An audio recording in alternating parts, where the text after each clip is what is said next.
So in your paper, you need to cite all 5 of your articles in the actual written paper, and you also need to provide the 5 references on the reference page.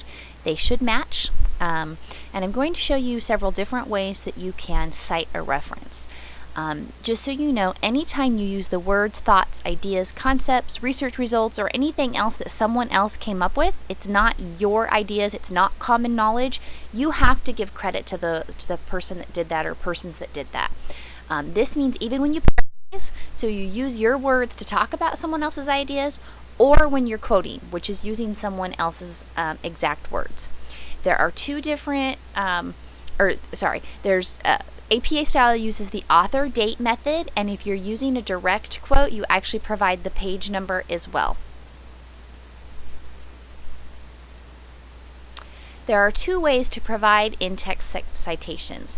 You can use a signal phrase, which is where you actually use the author's names or name within your written work. So you would say Adams found that, or you would say Jones research showed that.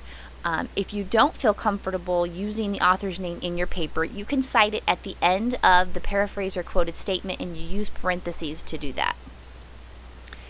So here are some examples of using a signal phrase. For a paraphrased material, you can see here that you would just put Jones, and then you would put the date of the article in parentheses directly behind the name, and then you would provide the information in your own words. If you're going to directly quote, you still start with the name and the date in parentheses.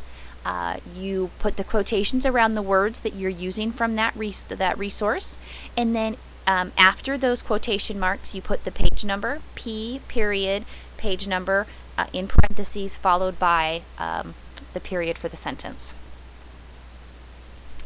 If you don't, like I said, if you don't want to use a signal phrase, you just put the citation after the information. So for a paraphrase, you would just put Jones, comma, 2005, or whatever would be appropriate for your source, after the paraphrased words, the period afterwards.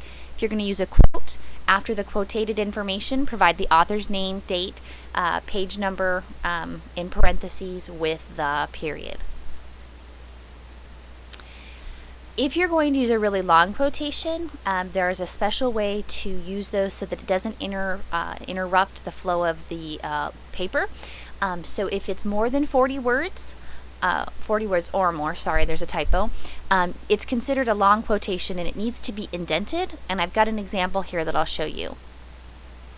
So I used a signal phrase for this quotation. In a recent study on student satisfaction, Rodriguez, 2003, found that students who failed to use the resources, etc., after the quote, still indented, I provided the page number. So you'll see the entire quotation is indented just like the beginning of the paragraph. And then because my paragraph wasn't finished, I didn't indent after the paragraph because that's actually part of the continued paragraph. So here's a paper, a page of a paper, an example paper that has some different examples. So you can see signal phrases, you can see quotations, you can see an end of the sentence citation, you can see a long quotation, and so it kind of shows you what it might look like to actually see them in a paper. I don't expect you to be perfect at this, but I definitely want you to try your hardest. I know this is a short-term class. I know that it's a challenging schedule for everybody. That's why I've given you the template to work with, and I'm providing these videos to help provide some guidance and instruction. If you've got questions, please let me know, and I will do my best to explain things to you.